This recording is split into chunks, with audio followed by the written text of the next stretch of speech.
Hello YouTube বন্ধুরা, movie গল্প by বাংলাতে আপনাদের স্বাগতম। আজকে আপনাদের যে মুভির গল্প বলবো সেটি একটি মালায়ালাম ভাষার ক্রাইম থ্রিলার মুভি স্যালুট। একটি দুর্দান্ত কাহিনী দিয়ে নির্মিত হয়েছে এই মুভিটি দেখতে দেখতে কখন আপনার চোখে অজান্তেই পানি এসে যাবে তা আপনি বুঝতেও পারবেন না। মুভিটির শেষ পর্যন্ত টুইস্টে ভরপুর। তো চলুন গল্প শুরু করা যাক। মুভি শুরুতেই দেখা যায় এক তরুণ থানায় গিয়ে এসআই এর খোঁজ করছে, আর এই ছেলেটি আমাদের মুভির প্রধান চরিত্র অরবিন্দ। অরবিন্দ নিজেকে পরিচয় দিয়ে বলে, আমি এখানকার এসআই ছিলাম, তবে দীর্ঘদিন ধরে ছুটিতে আছি। এখন আমার একটি গুরুত্বপূর্ণ ডকুমেন্ট দরকার। তিনি উল্লেখ করেন মার্টিন শিবা হত্যা মামলা, ক্রাইম 252/17। সেই সময়ে একজন ব্যক্তি চন্দন পিল্লাই বেপরোয়া গাড়ি চালানোর জন্য পুলিশ তাকে জরিমানা করেছিল। অরবিন্দ জানায় তিনি চন্দন পিল্লাই সম্পর্কে বিস্তারিত তথ্য সংগ্রহ করতে চান। অন্য অফিসাররা তাকে বলে, স্যার আপনি এখানে বসুন, আমরা আপনার ফাইল খোঁজ করে দিচ্ছি। ফাইল খোঁজার সময় অফিসাররা নিজেদের মধ্যে কথা বলতে থাকে, কিছু একটা গড়বড় আছে, হয়তো এই কারণেই সে এতদিন ধরে ছুটিতে ছিল। সরাসরি কাউকে জিজ্ঞেস না করেই ফাইলটি তাকে দিয়ে দেওয়া ঠিক হবে না। এরপর তারা অরবিন্দকে বলল, স্যার এটি অনেক পুরনো ফাইল, তাই খুঁজতে একটু সময় লাগবে, আপনি এখানে বসুন, আমি আপনার জন্য চায়ের অর্ডার দিচ্ছি। অরবিন্দ বলে তার দরকার নেই, আমি নিজেই গিয়ে রামুর দোকান থেকে চা খেয়ে আসছি। তখন অফিসারটি বলে, স্যার রামু তো অনেক আগেই মারা গেছেন, তবে সেই দোকানে রামুর ছেলে এখনো আছে। অরবিন্দ সেখানে গিয়ে চা খায়। রামুর ছেলে তার থেকে টাকা নিতে চায় না, কিন্তু অরবিন্দ জোর করে তাকে টাকা দিয়ে দেয়। এরপর অরবিন্দ আবার থানায় ফিরে আসেন। থানায় অফিসাররা তাকে জানায়, স্যার আমরা ফাইলটি অনেক খুঁজেছি, কিন্তু আমার মনে হচ্ছে ফাইলটি হয়তো এসপি অফিসে নিয়ে যাওয়া হয়েছে, কারণ এত পুরনো ফাইল এখানে রাখা হয় না। অরবিন্দ তখন বলে, আমি চাইলে আপনাদের সাহায্য করতে পারি, এখানে থাকা ফাইলগুলো সবই আমার মুখস্থ। ঠিক তখনই থানার এসআই মহেশ সেখানে উপস্থিত হয় এবং অরবিন্দকে দেখে স্যালুট করতে থাকে। অরবিন্দ বলে, ছুটিতে থাকা কোনো এসআই কে স্যালুট করা কি কোনো আইনে আছে নাকি? মহেশ হাসতে হাসতে বলে, এটা আইনের স্যালুট নয় স্যার। এরপর তারা দুইজন একটি বাইকের কাছে যায়। অরবিন্দ বাইকটি স্টার্ট করে। ঠিক তখনই আমাদের মুভির কাহিনী ফ্ল্যাশব্যাকে চলে যায়। ফ্ল্যাশব্যাকে দেখা যায় অরবিন্দ এবং আরেকজন পুলিশ অফিসার ওই বাইকটি নিয়ে জঙ্গলে গিয়েছিল। সেখানে তারা একটি স্ক্রু ড্রাইভারের ওপর রক্তের দাগ লাগিয়ে সেটি ঝোপের ভেতর লুকিয়ে রাখে। তখন হঠাৎ সেখানে এক অটো ড্রাইভার আসে এবং অরবিন্দকে বলে, স্যার শোল মাছ পেয়েছি, মাছটি কি আমি আপনার বাড়িতে পাঠিয়ে দেব? অরবিন্দ তখন বলে, তার কোনো প্রয়োজন নেই, তুমি এখন আমার রাস্তা থেকে সরে যাও। অন্যদিকে দেখা যায় কিছু পুলিশ অফিসার এক ব্যক্তিকে ফোর্স করছে। তারা বলছে তাকে মৌলি নামক এক ব্যক্তির বিরুদ্ধে মিথ্যা সাক্ষ্য দিতে হবে, কিন্তু সেই ব্যক্তি কিছুতেই রাজি হয় না। তিনি বলেন, স্যার মৌলি খুব ভালো মানুষ, আর কিছুদিন পরেই তার বোনের বিয়ে, তাই এটা করা ঠিক হবে না। তখন পুলিশ অফিসাররা তাকে অনেক ভয় দেখায়, এমনকি পরে রাজি না হয়ে তার আর কোনো উপায় থাকে না। তারা তাকে শিখিয়ে দেয় কি কি বলতে হবে। এরপর একজন পুলিশ অফিসার জঙ্গলের পাশে একটি কাপড়ে কেরোসিন লাগিয়ে সেটি জ্বালিয়ে দেয়। তবে কেন এসব করা হচ্ছে তা আমরা একটু পরেই জানতে পারবো। পরদিন দেখা যায় একটি রাজনৈতিক মিটিং চলছে। সেখানেই মার্টিন নামক এক ব্যক্তির হত্যা মামলার প্রসঙ্গ উঠে আসে। এমনকি বিরোধী পার্টির লোকজন থানায় গিয়ে এক পুলিশ অফিসারকে অনেক অপমান করে। তারা তার কলার ধরে টানা হেঁচড়া করে। অরবিন্দ থানায় এই বিষয়টি জানতে পারে এবং সঙ্গে সঙ্গে তার মাথায় রক্ত উঠে যায়, কারণ যেই অফিসারটিকে বিরোধী পার্টির লোকজন অপমান করেছিল সেই অফিসারটি হলো অজয়, অরবিন্দের বড় ভাই। এরপর অরবিন্দ ক্ষুব্ধ হয়ে গিয়ে সেই বিরোধী পার্টির লোকজনকেও প্রচন্ড মারধর করে। সেই দিনই অজয়ের মানে অরবিন্দের বড় ভাইয়ের মেয়ের জন্মদিন ছিল। তারা সবাই মিলে জন্মদিনের উৎসব উদযাপন করছিল, আর তখন কিছু পুলিশ অফিসার সেখানে আসে। অরবিন্দ এবং অজয় তাদের সঙ্গে বাড়ির ভিতরে কথা বলতে যায়। মূলত মার্টিন হত্যা মামলার আসামিকে ধরার জন্য ওপর থেকে প্রচন্ড চাপ আসছিল। এই কারণে তারা মৌলি নামক একজন ড্রাইভারকে তাদের স্বার্থ হাসিলের জন্য ব্যবহার করার পরিকল্পনা করে। এরপর একজন অফিসার অজয়কে সেই বানানো গল্পটি শোনায়। তিনি বলেন, গত 13 এপ্রিল 11:30টার দিকে অটো চালানোর কাজ শেষ করে মৌলি একটি মদের দোকানে যায় এবং সেখানে গিয়ে সে অতিরিক্ত মদ্যপান করে। তখন দোকানদার রামু মৌলিকে বলে, এই অবস্থায় তুমি গাড়ি চালিও না, বরং আমি তোমাকে তোমার বাড়ি দিয়ে আসি। কিন্তু মৌলি বলে, আমি আমার বাড়ি যাব না। রামু জিজ্ঞেস করে, তাহলে এত রাতে তুমি কোথায় যাবে? মৌলি উত্তর দেয়, আমি আমার বোনের জন্য একটি ভালো পাত্র খুঁজে পেয়েছিলাম। তার বিয়ের জন্য আমি একটি লোকের কাছে 75,000 টাকা ধার চেয়েছিলাম, যাতে করে আমি আমার বোনের বিয়েটা ঠিকঠাক ভাবে দিতে পারি। সেই লোক আমাকে প্রতিশ্রুতি দিয়েছিল যে সে টাকাটা দেবে, কিন্তু এখন সে টাকাটা দিতে অস্বীকার করছে। মৌলি আরো বলে সে হলো আমাদের মার্টিন স্যার, আমি এখন তার কাছেই যাচ্ছি। যদি সে টাকাটা আমাকে না দেয় তাহলে তার সঙ্গে আমার বড় হট্টগোল হবে, আর যদি আমার বোনের বিয়ে আটকে যায় তাহলে আমি কিছুতেই তাকে শান্তিতে থাকতে দেব না। এই কথা বলে মৌলি তার গাড়িতে ওঠে। তখন রামু তাকে বলে, তুই এখন নিজের নিয়ন্ত্রণে নেই, তোর এখন সেখানে যাওয়াটা ঠিক হবে না। কিন্তু মৌলি রামুর কথা না শুনে সোজা মার্টিনের ঘরে চলে যায়। সেখানে এক পর্যায়ে তাদের মধ্যে বিষয়টি নিয়ে প্রচন্ড কথা কাটাকাটি হয়। মৌলি বলে, কাল আমার বোনের বিয়ে, আপনি বলেছিলেন যে আমাকে টাকা দেবেন। মার্টিন বলে, তোমার সঙ্গে এমন কোনো কথা হয়নি, আমি শুধু বলেছিলাম সময় হলে দেখব কি করা যায়। এই কথা শুনে মৌলি নিজের নিয়ন্ত্রণ হারিয়ে ফেলে এবং মার্টিনের গলা চেপে ধরে। তারপর দেয়ালের সঙ্গে বারবার তার মাথা আঘাত করতে থাকে। তখন মার্টিনের স্ত্রী চিৎকার করতে শুরু করে। মৌলি তার কাছে গিয়ে একটি স্প্রে ব্যবহার করে যা তার মুখে ছিটিয়ে তাকে অজ্ঞান করে ফেলে। মার্টিনের স্ত্রী মাটিতে লুটিয়ে পড়ে। এরপর মৌলি নিজের সঙ্গে থাকা স্ক্রুড্রাইভার দিয়ে মার্টিনকে আঘাত করে। শুধু তাই নয়, মার্টিনের স্ত্রীকেও আঘাত করে এবং তাদের দুইজনকেই মেরে ফেলে। মৃতদেহ লুকানোর জন্য মৌলি ঘরের তালা লাগিয়ে বাড়ির পিছনে একটি গর্ত খুঁড়ে সেখানে দুজনের লাশ পুঁতে রাখে। তারপর সেই জায়গায় একটি মরা বিড়াল ফেলে রাখে যাতে কেউ পচা গন্ধ বুঝতে না পারে। মার্টিনের ফোনটি ঘটনাস্থলে পাওয়া যায়নি। অফিসাররা বলে মৌলি হয়তো সেই ফোনটি পুড়িয়ে ফেলেছে। পুরো গল্পটি শোনার পর অরবিন্দ বলে, তাহলে সেই ছেলেটার কি হবে যাকে মার্টিন কলেজ থেকে বের করে দিয়েছিল? তাকে তো কালকেই আমি থানায় আসতে বলেছিলাম জিজ্ঞাসাবাদের জন্য। তখন এক অফিসার রাগান্বিত হয়ে বলে, আমি এত ভালো একটা মোটিভ বের করেছি এবং এত স্ট্রং একটা মোটিভ, তার কোনো দামই নেই। অন্য একজন অফিসার তখন বলে, মৌলি যে টাকাটা মার্টিনের কাছে চেয়েছিল সেই টাকাটা বরপক্ষ যৌতুক হিসেবে দাবি করেছিল, তাই এটা স্পষ্ট যে মৌলির সেই টাকার খুবই প্রয়োজন ছিল। আর তাছাড়া মার্টিন এবং তার স্ত্রী সবসময় মৌলির গাড়িতেই ঘুরে বেড়াতো। অফিসার আরো বলে, লাশের ক্ষতগুলো অনেক বড় ছিল, যা দেখে মনে হচ্ছিল বড় কোনো অস্ত্র দিয়ে তাদের মারা হয়েছে, যেমন স্ক্রুড্রাইভার, যা একজন অটো ড্রাইভারের কাছে থাকা কোনো অস্বাভাবিক বিষয় নয়। তখন অরবিন্দ দৃঢ়ভাবে বলে, তাই বলে কি আমরা নিজেরা বয়ান তৈরি করে অন্য কাউকে ফাঁসাবো? এরপর দেখা যায় জন্মদিনের পার্টি শেষ করে সবাই যার যার বাসায় ফিরে যায়। এরপর অজয় তার ভাই অরবিন্দকে তার রুমে ডেকে পাঠায়। অজয় অরবিন্দকে বলে, তারা তিনজন কোনো সাধারণ অফিসার নয়। তারা যেহেতু বলেছে তার মানে মৌলি 100% এই খুনটা করেছে। শুধু তারাই নয়, এখন এই বিষয়টা আমিও 100% নিশ্চিত। আর আমরা কোনো নির্দোষ মানুষকে ফাঁসানোর লোক নই। অরবিন্দ উত্তর দেয়, আমি ল পড়তে চেয়েছিলাম, কিন্তু তোমার হাত ধরে পুলিশে যোগ দিয়েছি। তুমি আমার জন্য পুলিশ লাইনে একমাত্র আইডল। তখনই আমি প্রতিশ্রুতি নিয়েছিলাম যে আমি জীবনে একজন সৎ এবং সাহসী পুলিশ অফিসার হব।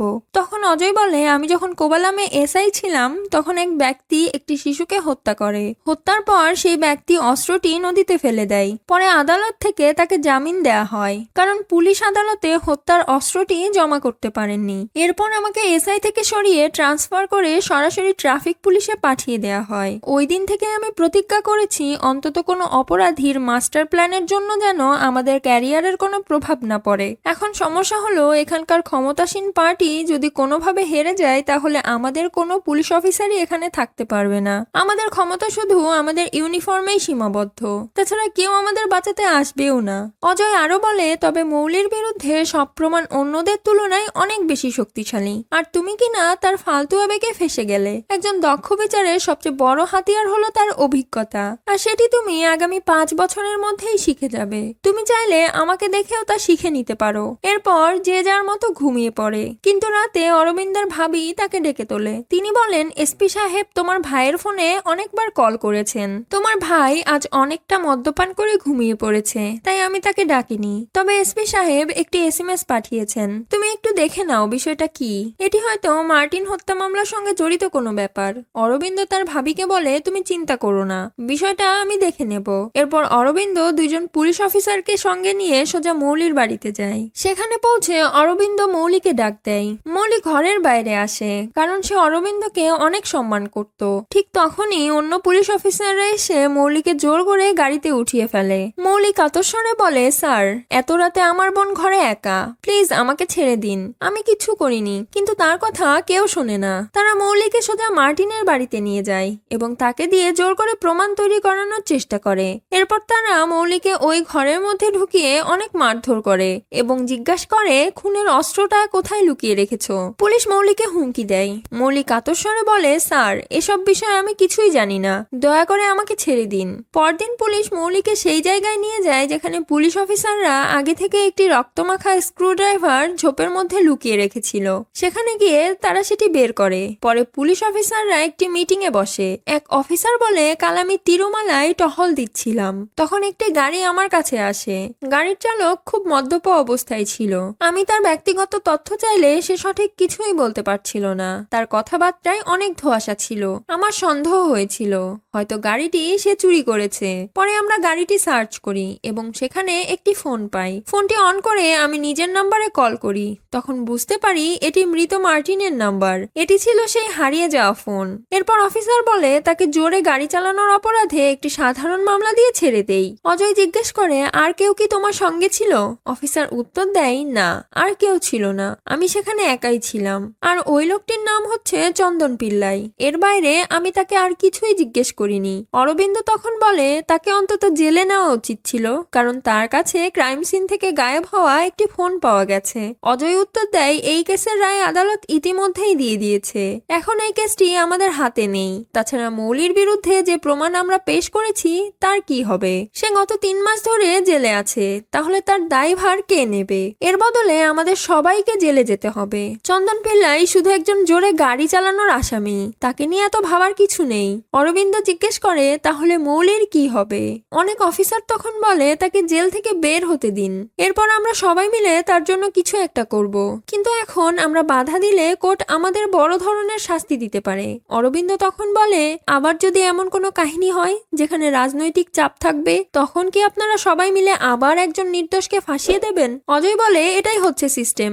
যতদিন এই জঘন্য রাজনীতি থাকবে ততদিন এইসব সিস্টেম বদলাবে না। আমরা করি বা না করি, ঠিক আমাদের জায়গায় অন্য কেউ এসে এটা ঠিকই করবে। তখন অরবিন্দ বলে, অন্তত আমার টিমে এসব হবে না। অজয় রেগে গিয়ে সেই মুহূর্তে একটি ফোন ভেঙে ফেলে এবং অরবিন্দকে বলে, তুমি এখান থেকে চলে যাও আর গিয়ে তোমার প্রমাণ জোগাড় করো। অরবিন্দ সেখান থেকে বেরিয়ে যায় এবং পরবর্তীতে সেই কেসটি নিয়ে নতুন করে তদন্ত শুরু করে। অরবিন্দ ওই কেসের তদন্ত করা ডক্টরের সঙ্গে দেখা করে। সে ডক্টরকে জিজ্ঞেস করে, মৌলি ছাড়া ওই জায়গা থেকে আর কারো ডিএনএ পাওয়া গিয়েছিল?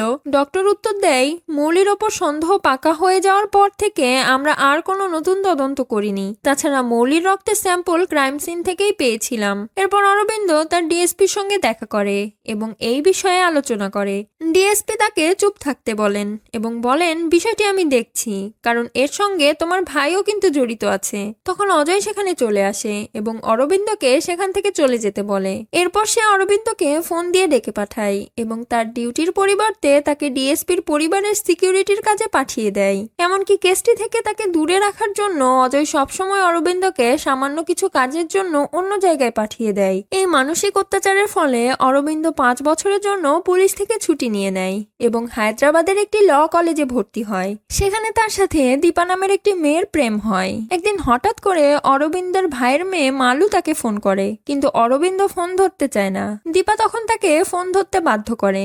মালু ফোনে বলে, চাচ্চু, আমার বিয়ে ঠিক হয়েছে, এখন তোমাকে এখানে আসতেই হবে। এরপর মালু অজয়কে ফোন দেয়। অজয় বলে, তুমি একটু আগেই চলে এসো, অনেক কাজ আছে যেগুলো আমি একা সামলাতে পারবো না। অরবিন্দ দীপাকে নিয়ে তার বাড়ি আসে, কিন্তু তখন সবাই দীপাকে দেখে অবাক হয়ে যায়। এরপর সবাই ঘুমাতে চলে যায়। রাতের বেলা অরবিন্দ দীপার বিষয়ে কথা বলার জন্য অজয়ের কাছে আসে। সে বলে, দীপা একজন ভালো মেয়ে, তার বাবা বিমান বাহিনীতে চাকরি করেন। অজয় উত্তরে বলে, তাকে বলো আমরা খুব শীঘ্রই তার পরিবারের সঙ্গে অফিসিয়ালি দেখা করব। এরপর অরবিন্দ উঠে আসতে গেলে অজয় তাকে থামিয়ে বলে, তুমি কেন ছুটি নিয়েছিলে সেটা আজ পর্যন্ত কেউ জানে না, কিন্তু আমি সবাইকে বলেছি চাকরিতে প্রেসার বেড়ে যাওয়াতে তুমি ছুটি নিয়েছো। পরদিন তারা সবাই মিলে বিয়ে শপিং করতে যায়।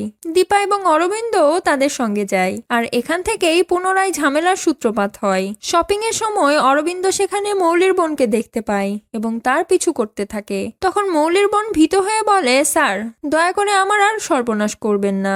যদি তারা জানতে পারে যে আমি মৌলির বোন, তাহলে সবাই আমাকে চাকরি থেকে বের করে দেবে। সে আরো বলে আমার ভাইয়ের যাবজ্জীবন জেল হয়েছে, তাকে বাঁচানোর জন্য আমি আমার ঘর বাড়ি সব বিক্রি করে দিয়েছি।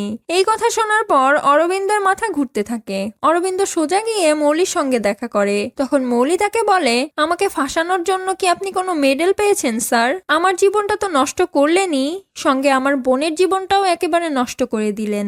এই বলে মৌলি সেখান থেকে চলে যায়। ঠিক তখনই দুজন অফিসার অজয়ের কাছে আসে এবং তাকে ব্যক্তিগতভাবে ডেকে নিয়ে যায়। তারা বলে, আপনার ভাই জেলে গিয়ে মৌলির সঙ্গে দেখা করেছে। তারা দুজনেই অনেকক্ষণ কথা বলেছে। আর আমরা শুনেছি অরবিন্দ নাকি জজের সঙ্গে কথা বলে কেসটি পুনরায় ওপেন করার পরিকল্পনা করছে।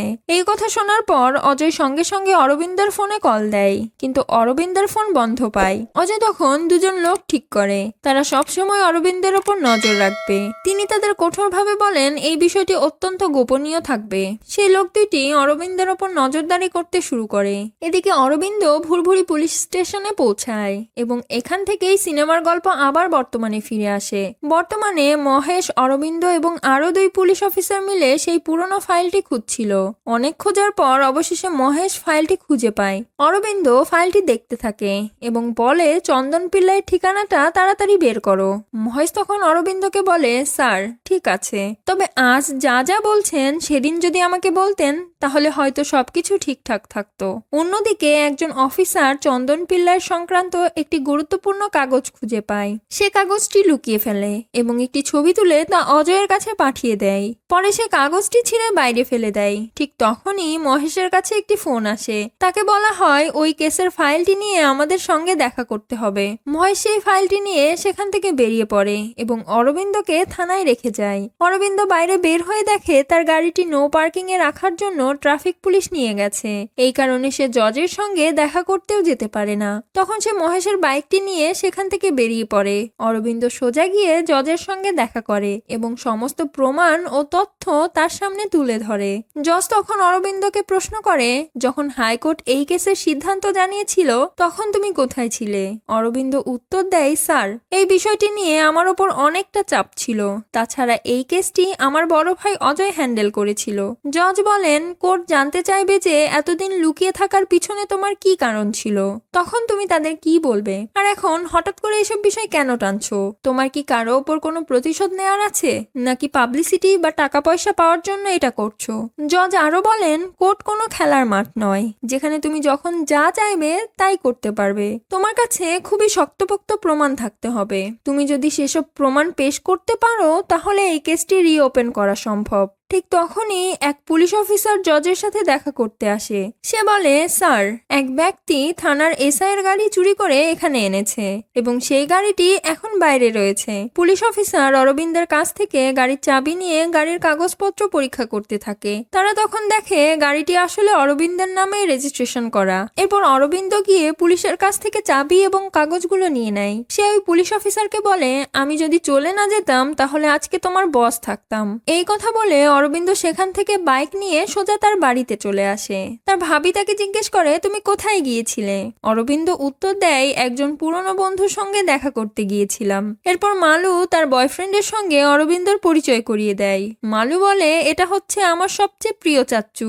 মালু গিয়ে তার বাবার ফোন নিয়ে আসে ছবি তোলার জন্য, আর অরবিন্দ তাদের ছবি তুলে দেয়। ঠিক তখনই তার নজরে অজয়ের ফোনে থাকা চন্দন পিল্লাইয়ের ঠিকানার একটি রিসিপ্ট চোখে পড়ে।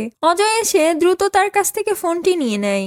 রাতে যখন সবাই ঘুমিয়ে পড়ে তখন অরবিন্দ তার বাইক নিয়ে বেরিয়ে পড়ে, কিন্তু অজয় তা দেখে ফেলে। অরবিন্দ চন্দন পিল্লাইয়ের সেই ঠিকানায় পৌঁছায় যেটি পুলিশকে দেয়া হয়েছিল। তবে সেখানে গিয়ে সে দেখে ঠিকানাটি ভুল। সেই বাড়িতে একটি বয়স্ক লোক এবং তার পরিবার থাকে। বয়স্ক লোকটি অরবিন্দকে বলে সে এখানে ভাড়া থাকতো।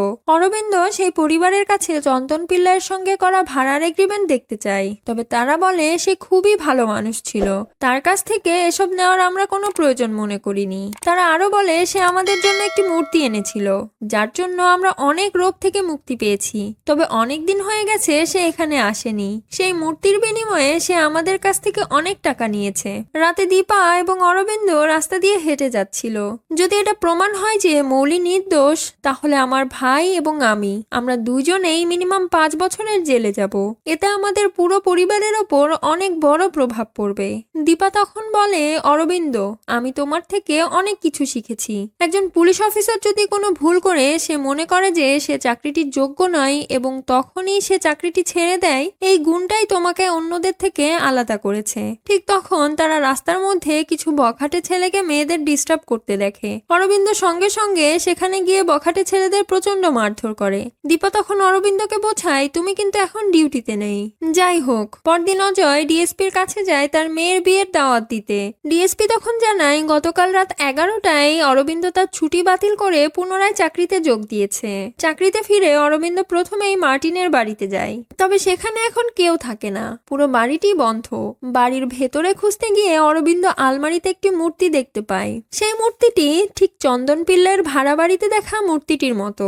এরপর অজয় অরবিন্দকে ডেকে পাঠায়। সে জানায়, তোমার পোস্টিং কেরালার একটি উত্তর জেলায় হয়েছে, কাল সকালেই তোমাকে সেখানে যোগ দিতে হবে, তাই আজই রওনা হয়ে যাও। অজয় আরো বলেন, আর দীপাকে তার বাড়িতে পাঠিয়ে দাও, ডিপার্টমেন্টের কিছু নিয়ম আছে। তাছাড়া মালুর বিয়েতে তোমাকে এখানে দেখতে চায় না। যদি কেউ তোমাকে ফোন দিয়েও আসতে বলে তবুও তুমি এখানে আসবে না। অরবিন্দ যাওয়ার সময় রামুর ছেলের হাতে কিছু পোস্টার দিয়ে বলে, এগুলো রাস্তার পাশে লাগিয়ে দিও, এমনকি একটি তোমার দোকানেও লাগিয়ে দিও, তবে এটা লাগাতে কেউ যেন তোমাকে না দেখতে পায়। পোস্টারে লেখা ছিল, আপনি কি নিঃসন্তান? চিন্তা করবেন না, আমাকে ফোন করুন, আমি চন্দন পিল্লাই। নিচে অরবিন্দের নাম্বারও দেয়া ছিল। এরপর অরবিন্দ তার গন্তব্যের উদ্দেশ্যে বেরিয়ে পড়ে, তবে সেখানে পৌঁছাতে অনেক রাত হয়ে যায়। হঠাৎ কেউ একজন তাকে ফোন করে জিজ্ঞেস করে, আপনি কি চন্দন পিল্লাই? অরবিন্দ বলে, হ্যাঁ, আমি চন্দন পিল্লাই। ফোনের অপর প্রান্ত থেকে বলা হয়, আমি 4 বছর ধরে বিয়ে করেছি, কিন্তু এখনো আমার কোনো সন্তান হয়নি, আমার আপনাকে খুবই প্রয়োজন। মূলত এই ফোনটি করেছিল মহেশ, মজা করার জন্য। পরে দেখা যায় অজয় পুরো টিমকে আবার একত্রিত করেছে। তারা অজয়কে বলে, স্যার, আমরা কি আরো একবার অরবিন্দের সঙ্গে কথা বলবো যাতে সে এই কেসটি ছেড়ে দেয়? অজয় জবাব দেয়, এই কেসের বিষয়ে জানতে হলে তাকে এখানে আসতে হবে, কিন্তু আমি ওপর মহলে বলে দিয়েছি যাতে করে সে ওখান থেকে কোথাও না যেতে পারে। তখন একজন অফিসার বলে, তবে যদি এটা প্রমাণ হয়ে যায় যে আমরা মৌলিকে ফাঁসিয়ে জেলে পাঠিয়েছি, তাহলে আমাদের খুব বড় সাজা হবে। একজন অফিসার বলে, আর যদি এটা কোনোভাবে মিডিয়ার হাতে পৌঁছে যায় তাহলে বিষয়টি আমাদের হাত থেকে বেরিয়ে যাবে। অজয় সবাইকে আশ্বস্ত করে, আপনারা চিন্তা করবেন না, আমি নিশ্চিত এটা আমাদের নিয়ন্ত্রণেই থাকবে। এদিকে দেখা যায় অরবিন্দ দীপাকে হায়দ্রাবাদ পাঠিয়ে দিয়েছে। এরপর অরবিন্দের সঙ্গে দেখা করতে থানায় একজন মহিলা আসে। তিনি বলেন, আমি অনলাইনে একটি ছেলেকে খুব ভালোবাসতাম, সে বলেছিল আমাদের জন্য একটি নতুন বাড়ি তৈরি করবে, এজন্য সে আমার কাছ থেকে 50,000 টাকা চেয়েছিল। আমি তাকে সেই টাকা দেই এবং সে 1 সপ্তাহের মধ্যে টাকাটা ফেরত দেয়। এরপর সে আবার আমার কাছে 1 লাখ টাকা চায়, আমি সেটাও দেই, কিন্তু তারপর থেকেই তার আর কোনো খোঁজ খবর নেই। ঠিক তখনই অরবিন্দর কাছে মুজিব নামে এক ব্যক্তির ফোন আসে। ফোনে মুজিব চন্দন পিল্লাই ভেবে অরবিন্দকে অনেক গালাগালি করে। এরপর অরবিন্দ মহেশকে ফোন করে বলে সরাসরি মুজিবের সঙ্গে দেখা করতে। মহেশ মুজিবের সঙ্গে দেখা করতে গেলে সেখানে মুজিব তাকে বলে, চন্দন আমার কাছ থেকে 1 লক্ষ টাকা নিয়েছে, টাকা নেয়ার বিনিময়ে আমাকে কিছু নকল সোনা ধরিয়ে দেয়। সে বলেছিল যদি আমি সেই সোনা ঘরের মধ্যে রাখি তাহলে আমার ঘরে উন্নতি হবে। সেই টাকাটা আমি সুদের ওপর মানুষের কাছ থেকে নিয়েছিলাম। মুজিব আরো বলে, আমি তাকে আমার উপরের তলায় থাকতে দিয়েছিলাম, তার আচার ব্যবহার খুবই ভালো ছিল। এরপর মহেশ সেই রুমে যায় যেখানে চন্দন পিল্লাই থাকতো। সেখানে মহেশ মুজিবকে জিজ্ঞেস করে, আপনার কাছে কি চন্দন পিল্লাইয়ের কোনো পরিচয়পত্র আছে? মুজিব উত্তর দেয়, সে আমাকে একটি ডকুমেন্ট দিয়েছিল, কিন্তু সেই ঠিকানায় গিয়ে দেখি সে সেখানে ভাড়া থাকতো। ঠিক তখনই মহেশ জানালা দিয়ে মার্টিনের ঘর দেখতে পায়। মুজিব তখন বলে, চন্দন পিল্লাই মার্টিনকেও ঠকিয়েছিল, কিন্তু সে প্রতারিত হয়েছে সেটা জানার আগেই মৌলি তাকে হত্যা করে ফেলে। ওই রাতে অরবিন্দ এক অফিসারকে ফোন দেয় এবং বলে, তোমাদের রেকর্ডে থাকা চন্দন পিল্লাই নামে সব অপরাধীর সম্পর্কে ডিটেলস বের করো। পরবর্তীতে এমন একজন মানুষের তথ্য পাওয়া যায় যে সবসময় মানুষকে ঠকিয়ে বেড়াতো। অরবিন্দ সেই অফিসারের কাছ থেকে চন্দন পিল্লার সমস্ত ডিটেলস সংগ্রহ করে। সেই সিভিল অফিসার অরবিন্দকে জানায় পরশু তার ফ্লাইট আছে, হচ্ছে, সে এখান থেকে অন্য কোথাও চলে যাচ্ছে। পরদিন অরবিন্দ তার সিনিয়র অফিসারের সঙ্গে দেখা করে এবং 2 দিনের ছুটি চায়। তবে সিনিয়র অফিসার তাকে বলে, তুমি মাত্র 1 সপ্তাহ হলো 2 বছরের ছুটি শেষ করে ডিউটিতে যোগ দিয়েছ, এখনই আবার ছুটি চাও? এটা অসম্ভব। এরপর দেখা যায় অরবিন্দ ছুটি ছাড়াই কেরালার উদ্দেশ্যে রওনা হয় এবং সোজা চন্দন পিল্লাইয়ের বাড়িতে পৌঁছে যায়। চন্দন পিল্লাই অরবিন্দকে দেখে বলে, নাম আমার, ঠিকানা আমার, আর কেসগুলোও আমার নামে, কিন্তু এসব অপরাধ অন্য কেউ করছে, শুধু আমাকে ব্যবহার করে। জালিয়াতি, গাড়ি চুরি, সোনা লুটপাট, তন্ত্রমন্ত্র করে মানুষ ঠকানো, এসব কেস সব আমার নামে আসছে। সে আরো বলে, আমি নৌবাহিনী থেকে অবসর নেয়া একজন অফিসার মাত্র, আমি এসব কেন করব? গত 1.5 বছর ধরে আমার জীবনটা একেবারে নরকে পরিণত হয়েছে, আমি কোথাও শান্তি পাচ্ছি না, কেউ আমাকে বিশ্বাস করছে, কেউ করছে না। চন্দন পিল্লাই হতাশ হয়ে বলেন, থানা, পুলিশ, আদালত এসব আর আমার ভালো লাগে না। আপনি যদি আমাকে বিশ্বাস না করেন আর আপনার কাছেও যদি কোনো কেস থাকে তাহলে সেটাও আমার নামে দিয়ে দিন, এখন তো এসব আমার রোজকার রুটিন হয়ে গেছে। এরপর অরবিন্দ সেই লোকটির একটি ছবি তুলে মহেশের কাছে পাঠায়। সে মহেশকে বলে, তুমি মুজিবের কাছে জিজ্ঞেস করো এই লোকটি কি চন্দন পিল্লাই। কিন্তু মহেশ উত্তরে বলে, মুজিব গতকাল রাতেই হার্ট অ্যাটাকে মারা গেছে। অরবিন্দ সেখান থেকে চলে আসতে যাবে, তখনই অরবিন্দ তাকে মার্টিনের একটি ছবি দেখিয়ে জিজ্ঞেস করে, এই লোকটাও কি চন্দনের খোঁজে এখানে এসেছিল?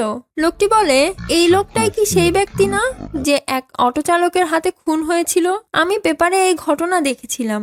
তবে হ্যাঁ, সে এখানে এসেছিল, কিন্তু বাড়ি খুঁজতে। সে আমার কাছে পানি খাওয়ার জন্য আসে, আমি তাকে বসতে বলি, আর তখন সে চন্দনের বিষয়ে অনেক কিছু জানতে চায়। এরপর অরবিন্দ সেই ফোন নম্বরের মালিককে খুঁজে বের করে, যে নম্বর দিয়ে এক মহিলার সঙ্গে প্রেম করে 1 লাখ টাকা হাতিয়ে নিয়েছিল বাড়ি বানাবে বলে। তারা সেই লোকটিকে জিজ্ঞেস করলে বলে, এই নাম্বারটি আমি সচিবালয়ে চাকরি করা রেজি জাকারিয়া নামে একজনের জন্য কিনেছিলাম। সে বলেছিল এর বিনিময়ে আমাকে সমুদ্রে জাহাজে চাকরি পাইয়ে দেবে। সে সচিবালয়ের পর্যটন বিভাগে চাকরি করে, আপনারা সেখানে গেলেই তাকে দেখতে পাবেন। এদিকে দীপা এসে অরবিন্দের সঙ্গে দেখা করে। সে বলে, মালু আমাকে তার বিয়েতে ইনভাইট করেছে, তাই আমি এখানে আসলাম। এরপর অরবিন্দ রেজি জাকারিয়ার সঙ্গে দেখা করতে যায়। রেজি জাকারিয়া বলে, আমি ইতিমধ্যেই আমার বয়ান একবার দিয়ে দিয়েছি, তবে কোনো সমস্যা নেই, আমি আবারও আমার বয়ান দিতে রাজি।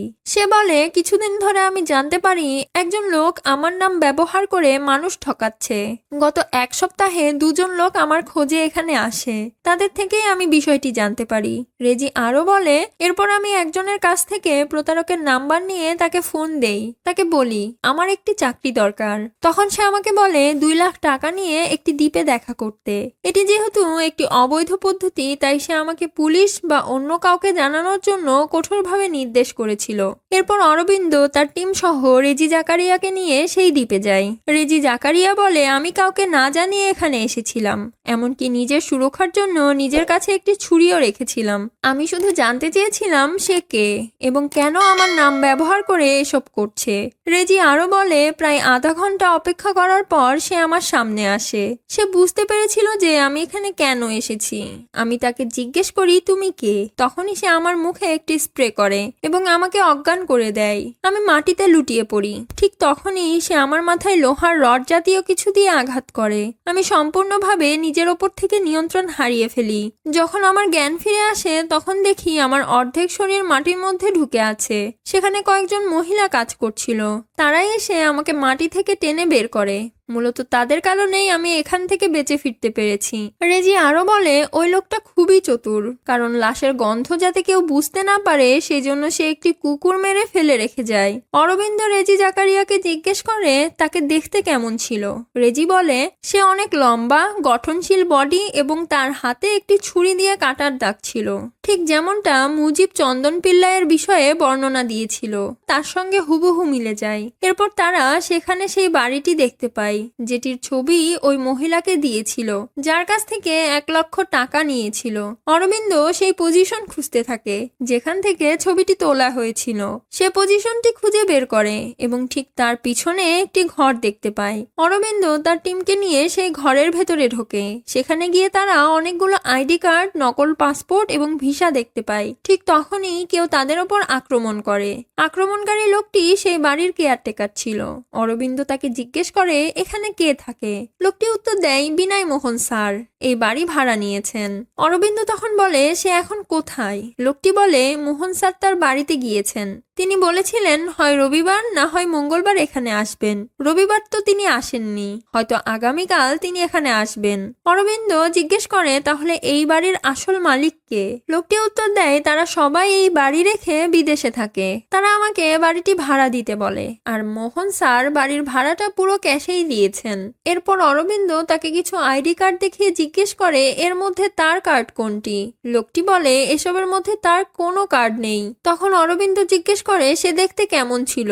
লোকটি এমন একটি বিবরণ দেয় যা রেজি জাকারিয়া এবং মুজিবের দেয়া বয়ানের সঙ্গে পুরোপুরি মিলে যায়। অরবিন্দ তার টিমকে নিয়ে সিদ্ধান্ত নেয় যে তারা সেখানেই রাতে থেকে যাবে, কেননা কেয়ারটেকারের মতে মোহন স্যার আগামীকাল এখানে আসবেন। অরবিন্দ বলে, যে করেই হোক আমাদের তাকে ধরতেই হবে, তার বিরুদ্ধে সমস্ত প্রমাণ আমাকে জোগাড় করতে হবে। সকাল হতেই অরবিন্দ একটি বাইক নিয়ে কাছের একটি পুলিশ স্টেশনে যায় এবং সেখানকার এসআই এর খোঁজ করে। অরবিন্দ পুলিশ স্টেশনে গিয়ে জানতে পারে এসআই শ্মশানে গেছেন একটি কেসের তদন্ত করতে। এরপর অরবিন্দ শ্মশানে পৌঁছে যায় এসআই এর সঙ্গে দেখা করার জন্য। এসআই এর সঙ্গে দেখা করার আগে সে একটি লাশের বিষয়ে আলোচনা শুনতে পায়। অরবিন্দ বুঝতে পারে লাশটির বিবরণ সেই লোকটির সঙ্গে মিলে যাচ্ছে যাকে সে এতদিন ধরে খুঁজে আসছে। এসআই তখন অরবিন্দের কাছে আসে। অরবিন্দ জিজ্ঞেস করে, এই ব্যক্তি কে ছিল যে মারা গেছে? এসআই উত্তর দেয়, আমরা জানি না। গত 4-5 দিন ধরে লাশটি মর্গে পড়েছিল, কেউ লাশটির খোঁজ নিতে আসেনি। অরবিন্দ জিজ্ঞেস করে, তার কাছে কোনো ঠিকানা বা তথ্য পাওয়া গেছে? এসআই বলে, অ্যাক্সিডেন্টের ফলে তার পুরো মুখ লণ্ডভণ্ড হয়ে গেছে, তার কাছে থাকা ফোনটিও ভেঙে গিয়েছিল। তখন অরবিন্দ নিজের পরিচয় দিয়ে বলে, আমি এই লোকটিকে খুঁজছিলাম, সে আমার একটি কেসের সঙ্গে জড়িত। এরপর অরবিন্দ সোজা অজয়ের কাছে যায় এবং তাকে একটি কেস ফাইল দেয়। অজয় তাকে দেখে বলে, তুমি তো অনেক নাম খুঁজে পেয়েছো, কিন্তু কোনো ব্যক্তিকে তো খুঁজে পাওয়া যায়নি। যতক্ষণ না ওই ব্যক্তিকে খুঁজে পাওয়া যাবে এসবের কোনো অর্থই হয় না, তুমি আরো কঠোর পরিশ্রম করো। সেই মুহূর্তে অরবিন্দ ইচ্ছে করে তার ভাইকে একটি মিথ্যে কথা বলে। যদিও অরবিন্দ জানতো এতদিন সে যে লোককে খুঁজছে সেই লোকটি ইতিমধ্যে রোড অ্যাক্সিডেন্টে মারা গেছে, তারপরও সে তার ভাইকে বলে ওই লোকটি ব্যাঙ্গালোরের একটি হোটেলে আছে আর কাল আমি তাকে ধরতে সেখানে যাব। এটা বলে অরবিন্দ তার ঘরে চলে যায়। অরবিন্দ সেখান থেকে চলে যাওয়ার সাথে সাথে অজয় তার টিমকে ফোন করে। তারা ঠিক করে অরবিন্দ সেখানে পৌঁছানোর আগে তারা গিয়ে সেই লোকটিকে গুম করে ফেলবে। অজয় আর তার টিম রাতেই ব্যাঙ্গালোরের উদ্দেশ্যে রওনা দেয়। তবে অরবিন্দ সেটা দেখে ফেলে এবং ফেক একটা নাম্বার দিয়ে সেখানকার পুলিশকে ফোন করে বলে দেয় কিছু পুলিশ অফিসার গুরুত্বপূর্ণ ফাইল নিয়ে এক শহর থেকে অন্য শহরে বিনা অনুমতিতে চলে যাচ্ছে তাদেরকে আটকানোর জন্য। এমনকি তার বড় ভাই অজয়ের গাড়ির নাম্বারটাও তাদেরকে বলে দেয়। কোনো অনুমতি ছাড়া কোনো কেসের ফাইল এক শহর থেকে অন্য শহরে নেওয়া বড় ক্রাইম, যে কারণে রাস্তায় স্পেশাল অফিসাররা তাদের গ্রেফতার করে ফেলে। তাদেরকে অনেকভাবে জিজ্ঞাসাবাদ করা হয় আর তাদের কাছ থেকে মার্টিন কেস ফাইলটা উদ্ধার করা হয়। অফিসাররা তখন তাদের কোর্টে নিয়ে যায়। ঠিক কিছুক্ষণ পর অরবিন্দ সেখানে আসে। অজয় তখন বলে, তুমি তো এই কেস থেকে বেঁচে গেলে, আমরা সবাই এই কেসের জন্য আমাদের চাকরি হারাবো, হয়তো কিছুদিনের মধ্যে মৌলিও ছাড়া পেয়ে যাবে। অরবিন্দ অজয়কে বলে, ভাই আমি আপনার ওপর রাগ করিনি, আমি আপনাকে দোষীও বলছি না।